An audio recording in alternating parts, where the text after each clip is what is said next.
আজকে আরজিকরের শুনানি নিয়ে সকাল থেকে এখন পর্যন্ত বিভিন্ন media, mainstream media, portal media, বিভিন্ন মিডিয়া, কোনো মিডিয়া টক শো বসিয়েছে, সারাদিন লাইভ টেলিকাস্ট দেখিয়েছে।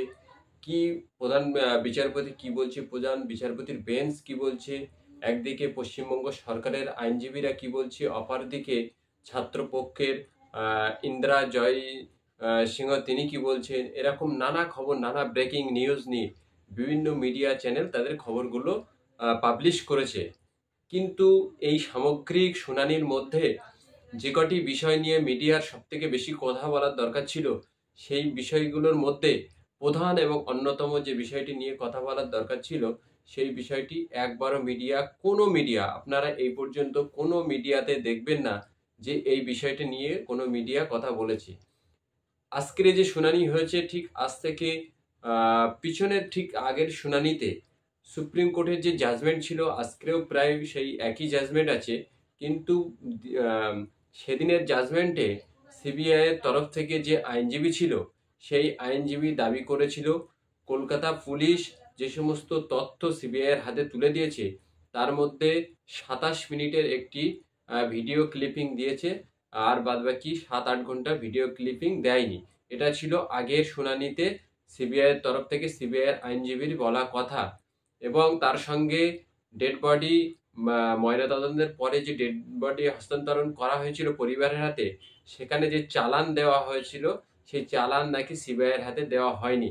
এই দুটো বিষয় আগের দিন শুনানিতে বলা হয়েছিল, এবং সেটা নিয়ে বিভিন্ন গদি মিডিয়া, হলুদ মিডিয়া, গোয়াল ঘরের মুত খাওয়া গোবর খাওয়া মিডিয়া সারাদিন ধরে আগের দিনের শুনানি সেই খবরগুলো করেছিল।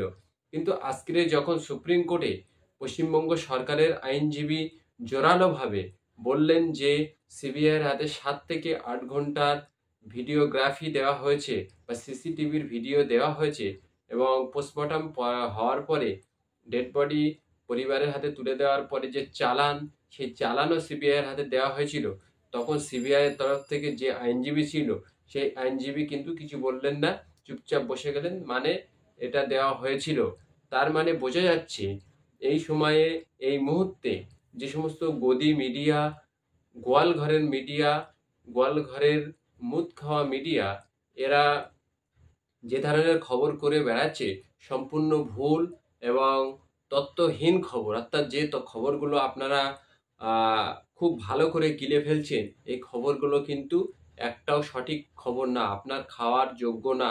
আপনি যে খবরগুলো খাচ্ছেন বাংলা এবং বাঙালি হিসাবে, এই খবরগুলো কিন্তু আপনি খাওয়ার যোগ্য না। অর্থাৎ আপনি যে ধরনের মানুষ, আপনার সেই মানুষের কোয়ালিটি অনুযায়ী আপনি যে খবরটি খাচ্ছেন, এই খবরটি আপনার খাওয়া উচিত নয়। খবর খেতে গেলে বাছাই যাচাই করে খেতে হবে।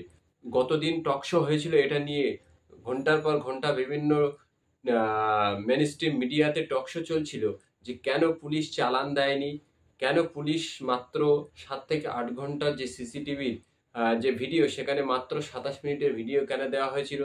এটা নিয়ে দীর্ঘ আলোচনা হয়েছে বিভিন্ন টিভি চ্যানেলে, কিন্তু আজকে আপনারা সেই আলোচনা কোনো চ্যানেলে দেখতে পাবেন না। তার মানে কি, আপনি বাঙালি, আপনাকে ভুল খবর শোনানোর জন্য নাগপুর থেকে প্রোগ্রাম ঠিক করে দেওয়া হচ্ছে। অতএব এই যে ভুল তথ্য বা সিবিআই যে ভুল তথ্য কোর্টে পেশ করেছিল, তার বিরুদ্ধে বাংলা এবং বাঙালি হিসাবে আপনাকে প্রতিবাদে নামতে হবে। আপনি যে কোনো রাজনৈতিক দলের হতেই পারেন, সেটা আপনার ব্যক্তিগত পছন্দ, কিন্তু এই যে বাংলা এবং বাঙালিকে বারংবার অপমান করছে গোবলায়ের একটি রাজনৈতিক দল, এটার বিরুদ্ধে আপনাকে প্রতিবাদ করতে হবে।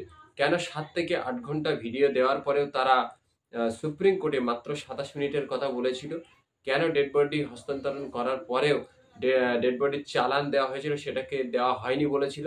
এই প্রশ্নগুলো অবশ্যই আপনি যে কোনো রাজনৈতিক দলের হতে পারেন, কিন্তু আপনার তোলার অধিকার আছে। কারণ বাংলা এবং বাঙালিকে অপমান আপনি নিশ্চয়ই মেনে নেবেন না।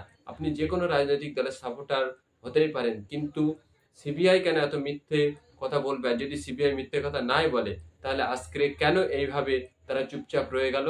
এবং এই যে ডেড বডি হস্তান্তরণের পরে চালান এবং ভিডিও, যে সিসিটিভির যে ভিডিও, সেটা সম্পূর্ণ সিবিআই হাতে দেওয়ার পরেও তারা কেন 27 মিনিট বলল? এই প্রশ্নের জন্য আপনাকে দাবি তুলতে হবে। তবেই আপনি বাংলা এবং বাঙালি প্রেমী। আপনি রাজনৈতিক পরিচয় অন্য হতেই পারে, সেটা আপনার ব্যক্তিগত বিষয়।